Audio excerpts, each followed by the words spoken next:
Now I will tell you how the heart contracts and why it contracts. Generally, the contraction of the heart muscle is called systole, and the relaxation of the same muscle is called diastole.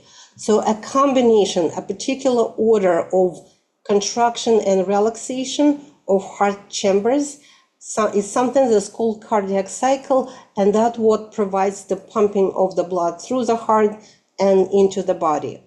So the order by which the heart contracts first is the contraction of the atria or atrial systole. The atria contract and they push the blood from the atria into the ventricles. And after this, the atria can relax.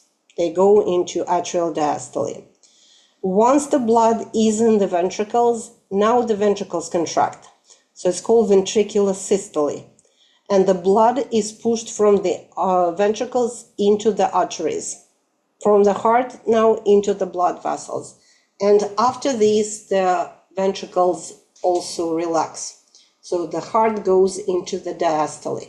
This is an entire cardiac cycle, and it's repeated, and that's also what we call the heartbeat. Average heartbeat is about 72 beats per minute, and during each cycle, the heart pumps approximately 70 milliliters of blood. It's a little bit more than 2 ounces of the liquid of the blood. So in other words, the heart pumps about 5 liters or 1.25 gallons per minute.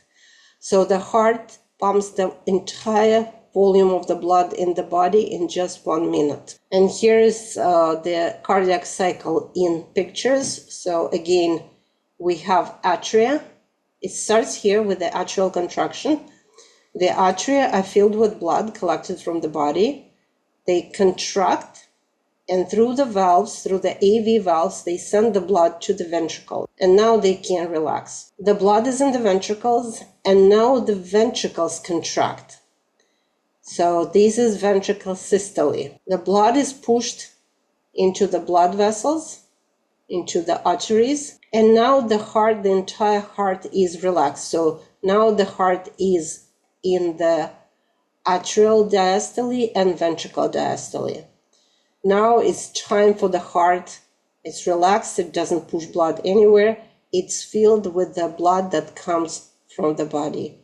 And the whole cycle is starting again. But why? What causes the heart to contract? And not just contract, but contract in a very coordinated fashion. So atria first and then ventricles. Not at the same time, not before the ventricles, before the atria, no. Atrial systole and then ventricular systole. And this is provided by the special type of tissue that is located in the right atrium, in the wall of the right atrium. This is called the SA node or sinoatrial node, or you know it as a pacemaker. I'm pretty sure you heard the word pacemaker in your life. So, specialized group of cells that is capable to generate the electrical impulses. And once this impulse is generated, it spreads through the atria first and causes the atria to contract. It's very fast process, so both atria contract at the same time. And this generation of signals is independent. So the heart it's not regulated. The rate of these impulses and the hour pulse, so the heart rate, is set by the nerves coming from the central nervous system. But it's also influenced by the hormones, by the temperature, by the exercise, by many things. But the entire ability of the heart to produce the electrical impulses and to induce its own contraction, that's a very unique property. So once the signal went from the sinoatrial, okay, one more thing. What if this sinoatrial node starts to malfunction, or there is something wrong with it and it cannot support the heart rhythm? It might get some help, This is one of the artificial pacemakers that is inserted in the human body, and instead of SA node, instead of synoatrial node, now this artificial pacemaker produces the pulses that initiate the contraction of the heart. Sometimes when the heart stopped working or goes into fibrillation, when there is no rhythm of the heart contraction, it makes sense to reset it, to reset the synoatrial node, and this is done with the defibrillators.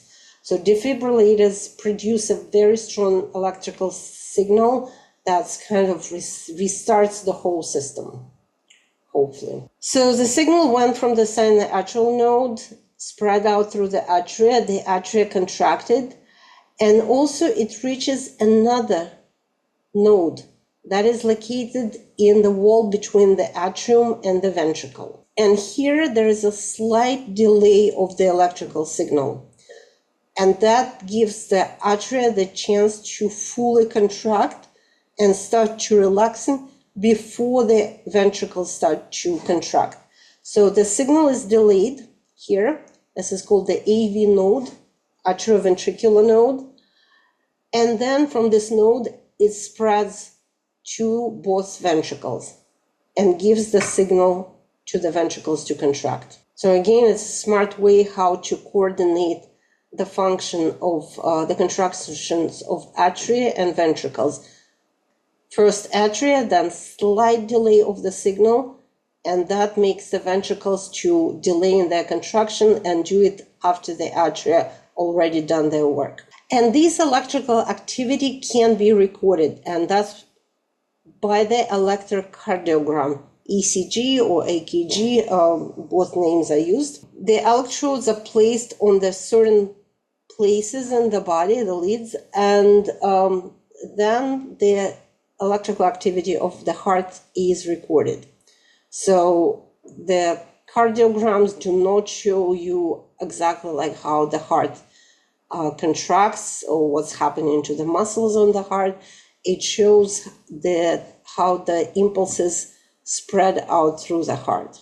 And this is a very old picture. It's 1890 medical book. So what's like almost 150 years old, and they already knew how to do the cardiograms. So all these lines, bumps, and waves on the recording, on the ACG recording, correspond to particular processes that happening in the heart. So first, the beginning of the cardiogram is the spread of the signal through the atria, and then there is a slight delay on the AV node, and then from the AV node, the signal starts to spread through the ventricles. It's here, and then it's reached the ventricles contract, this huge peak reflects it, and then the heart relaxes. Each of these bumps and waves and peaks has its own name. This is the P wave. It's the spreading of the signals from the synoatrial node. This is the spread of the signals through the ventricles, and this is return of the ventricles and atria to their initial electrical state. More or less, not completely, but this recording corresponds to the stages of the cardiac cycle. So the signal spreads, and somewhere in the middle of the P wave, atria start to contract. Then here, actually, the signal spreads through the ventricle, and somewhere here, the ventricles start to contract. And then they go into the systole, and then both ventricles and atria relax. The AKGs or ACGs are extremely useful and informative tools for the doctors, for those who can understand and read them. I personally cannot. I know the right shape, but I wouldn't be able to tell what's wrong if I see the abnormal cardiogram. But this one, for example, you see there's a P wave, and sometimes it's followed by the QRS complex, but sometimes no. So even if the ventricle atria send the signal doesn't spread through the ventricles. Here's the situation that ventricles contract, but there's something definitely wrong with the atria. Here is also abnormal shape. So, but probably the worst case scenario is this one. It's called ventricular fibrillation. It means that the ventricles, they contract, but they don't really contract in any coordinated fashion. And this is a complete, and that's when the person dies, unless the doctors are able to restart the heart again and completely stop these abnormal contractions and restart the heart again. Okay, that's what I wanted to tell you about the cardiac cycle and electrical activity of the heart.